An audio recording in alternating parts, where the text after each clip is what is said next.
Hi everyone, it is Kimber, the Study Abroad Specialist here, and in today's video, we are going to be discussing 3 of the main reasons you should consider studying abroad in 2022.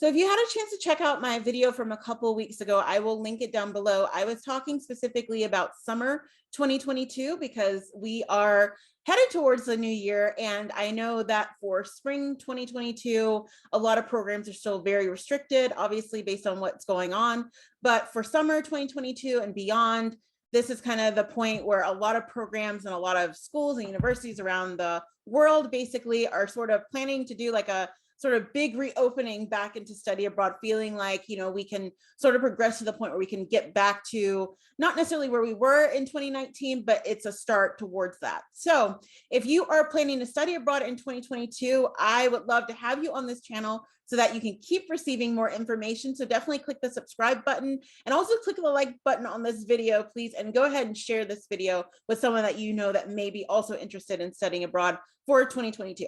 So it's really interesting because the reasons why you want to study abroad in 2022 are technically not any different than why you would have wanted to do it before.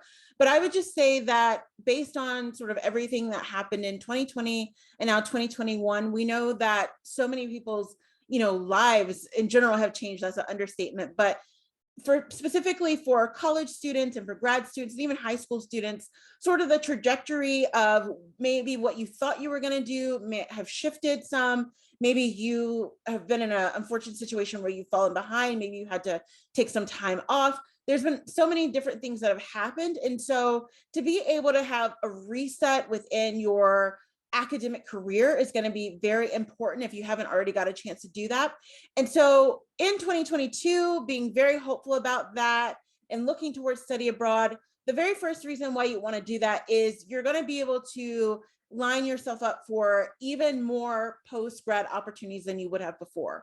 So as you're kind of going through and thinking about what you want to do after you graduate from high school, from college, from university, you probably have some big ideas about that. But we know that in a lot of ways, not just from a sort of wellness and health standpoint, that the world has changed. We know that different economies around the world have changed. We know that a lot of opportunities, even though there are lots of, let's say job openings, different places and things like that, that a lot of times they may not be as well paying as we would have thought, or may not be in alignment with what we studied. And of course, like sometimes you may have to start at one point to get to another place. But in thinking about your opportunities after you graduate, if you are able to study abroad, that's going to be able to open up an entire new, let's say, market to you that you wouldn't have had before. So maybe you are someone who you're coming from the US, but you're going to go and spend one semester or maybe your entire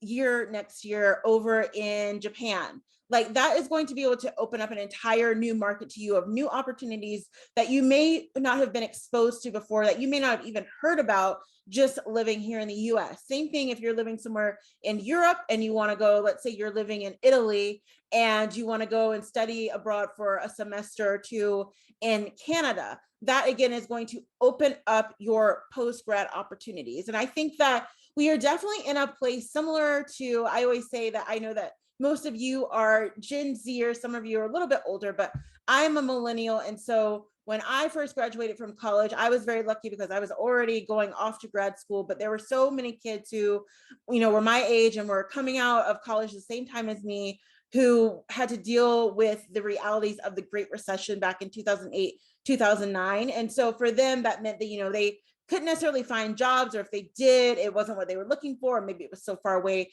from their family or whatever the reason was. And we are sort of in that spot again. It's not necessarily the Great Recession overall again, hopefully not, but it definitely is a sense where everything has been flipped on its head, including like the world economies. And so what that basically means is you're going to have to think about how you can make yourself more competitive. Now, I know that for a lot of the people under 30, they are already used to doing that because there's so many more opportunities than even when I was in school.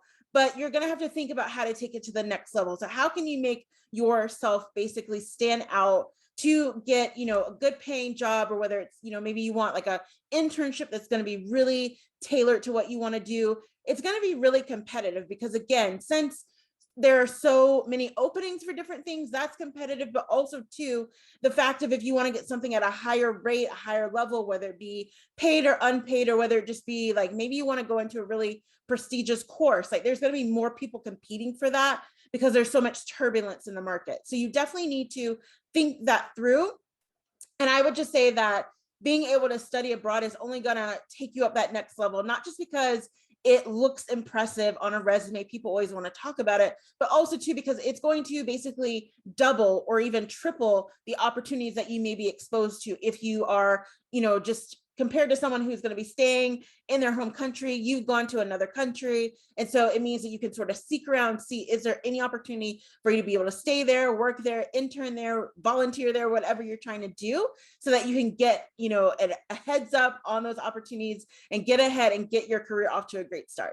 The second reason why I believe very strongly that you should study abroad in 2022 is specifically if you are in high school or, something equivalent that is not in the US, or if you are in college, it's going to be a great way to fast track your electives. So again, similar to what I was talking about in the first point, based on everything that we have been through in these past, it feels like 10 years, in these past 24 months with the health crisis, everything has sort of changed, and that includes obviously education. So we know that for the most part, a lot of colleges, high schools, universities, independent schools all around the world have done a lot of online learning, and then some of them obviously shifted back into hybrid. Some of them are back full time, but a lot of people feel behind in some way. Maybe they're not technically behind, but they feel like, they had all these things lined up they were going to do in 2020 and 2021 for their academic career,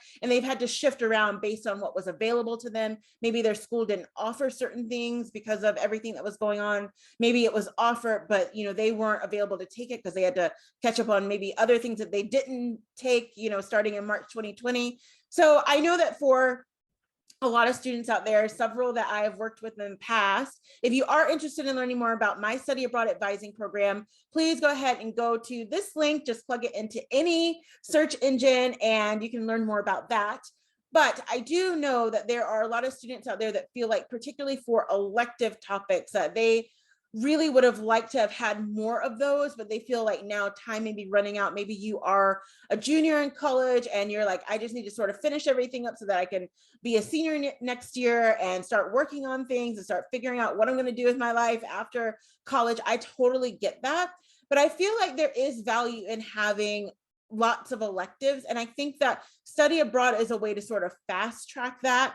Now, as we always talk about here on this channel, you do have to be careful because depending on what type of program you're doing, where you're going, not all schools will directly translate that back to credit. So before you even, start applying for study abroad, definitely have a conversation with the key people at your school that are going to know more about that specifically for what you do. But I feel like for study abroad students, it is a nice way, if you are able to get the credit for it, to fast track electives, because number one, it's going to be all in one place, right? So if you're going away for one semester, it means that typically you're going to have between like 3 and 4 classes, and usually it's not going to be counted towards that core academic credit. It's going to be those elective credits. However, the good thing about it is that it's usually all in one place, so it's kind of all encompassing. It typically is going to be on par what you'd be paying anyway to be on campus, except for you get to be in a brand new country, maybe learning a brand new language, hopefully, eating amazing food, seeing amazing things. So that is great as well. And then also too, similar to what I talked about in point 1, it's just going to give you that little extra bit of a lift on your resume and on your transcript too, which is often important if you're going to be going on to apply for, college, if you're in high school, or for grad school, if you're currently in college, or whatever it is. So I feel like that is a great way to do it, to sort of get in some elective credits, but then also be able to find a way to use study abroad to your advantage. So I would highly recommend considering that for 2022. If you haven't thought about it yet, think it through, figure out what programs might work for you. And as I said, definitely talk with an academic advisor, or even maybe your financial aid office, any of those people at your particular school that can sort of point you in the right direction and say, look like. This is what we're going to be able to do for you. These are the types of credits you're going to get, so that you'll at least be aware before you embark on the journey. But if you are able to do it, I would highly recommend to go ahead and study abroad in 2022, get those elective credits up, and also have an amazing experience abroad. So the third reason why you should study abroad in 2022 is kind of interesting. It's probably not something that people have really thought about. Maybe they have. If you've had a chance to, let's say, go back fully to campus, or, at least be able to engage with people within your class. But I think that, as we sort of move out of this, hopefully very soon, it is just a distant memory.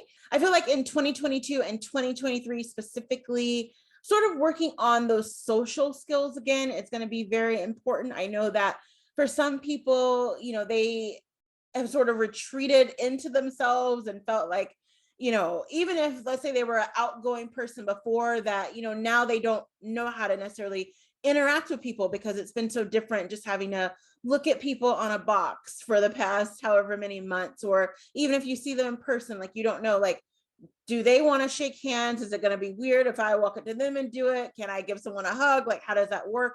And I know that everyone's kind of coming at it from a different perspective, but I do know that specifically on a lot of college campuses here in the US and even abroad, that just kind of those basic social skills have been hampered in a way, not completely lost, because you're an adult, so you have been doing it for some time, but you just kind of need to get back into the groove of it. And I feel that being able to study abroad will only take it to that next level, because you have some key factors in there. So number one, you are likely going to be around a lot of people that you do not know. And so that can be very intimidating, but also really exciting, because again, it throws you back into that scenario of, maybe it was your first day on campus, you didn't really know anyone, you didn't know what was going on, and you're all kind of there for the same purpose, but you're all really feeling those same things. So that is going to be a great way to sort of think about it. So number one is like, you are sort of thrust into this new situation. Number two, you also too kind of get to reintroduce yourself and kind of sort of like reinvent yourself in a way of like, maybe before you weren't someone who was really outgoing, but now you're like, I have turned a new leaf, things have really improved for me, and now this is who I want to be. I feel like that is really exciting to do in terms of your social set and your social skills, and to be able to do that in a broad environment where you're just kind of exploring it. Maybe it's not something you take back home to campus, maybe it's just something that you say, for this semester I definitely want to do that. That is totally acceptable. I just feel like it's just another fun way to be able to build yourself up, connect with people, and be able to really sort of harness those social skills. I would also say that, again, sort of similar, connected to the first point, in terms of building your social skills, your social network is also very important. So not social network in terms of Facebook and Instagram and Twitter. Yes, I mean, those are somewhat relevant, although I do not encourage you just living on those. I feel like people have had enough of that, which is also very encouraging. It's like people actually for the first time in so long are craving face-to-face contact and interaction. That is super exciting. So again, it's like, as you are studying abroad, figure out ways you can connect with people, not just within your program, but you have plenty of opportunity as you are away to make local connections, to be able to hang out with local people, to be able to, maybe join a specific club while you're abroad, maybe to do different things, to travel while you're actually abroad. There's so many different things you can do. And I feel that that is all a part of redeveloping those social skills. It's like, these are things that as adults that we know about and that we've been doing for so long, but that we've had to use them in such a different way in 2020 and 2021 that it's almost like people in a lot of ways don't know how to get out of it, and there's so much more to social skills beyond going out to have drink with someone, or, going to a sorority party or whatever it is. I don't know what everyone does, but there's so many exciting ways that you can do it. And I feel like within a study abroad environment, it's only going to be able to push your limits a bit more, because you're always going to have some level of discomfort to a sense, because you're in a new place. Even if you get comfortable there's always new challenges that come up as you study abroad. And so again, it gives you a chance to sort of be able to hone in on those social skills, be able to tackle new problems, and just be able to really kind of learn again what it means to get out there and actually have to solve things, but also be able to thrive too. And so I would highly recommend thinking about study abroad in 2022 for that reason. All right, and so that is the end of the video. I hope that it was very helpful for you. I know that from the students that I have worked with in these past 4 or 5 months, that again, some of them, there's been 2 or 3 of them that are planning to study abroad in spring 2022, which is great, exciting. I know that there have been some people also that I worked with that study abroad this past semester for 2021, but that, summer 2022 is going to be like a big kickoff again. And then leading into the fall, hopefully, it can kind of, again, as I said, not necessarily be back at 2019 levels, but that a lot of programs and schools are really banking on the fact that things can kind of get back into the groove again with study abroad. And as someone who has been in this industry for so long and who studied abroad for so long, I am so pleased with that, and I cannot wait to hear about it.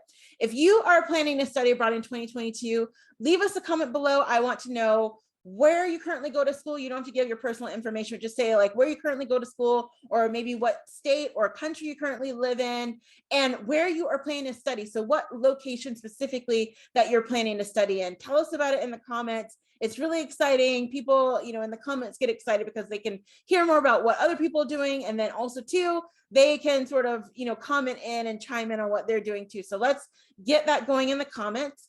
Also, go ahead and like this video if you haven't already. Go ahead and share it and subscribe to this channel. I release videos every single Friday, and also sometimes throughout the week, usually on a Wednesday. It's all about study abroad advice, tips, everything that's going to be able to help you to get ahead and get along on your study abroad journey. So definitely give us a share, give us a like, give us a subscribe, and I will see you on the next one.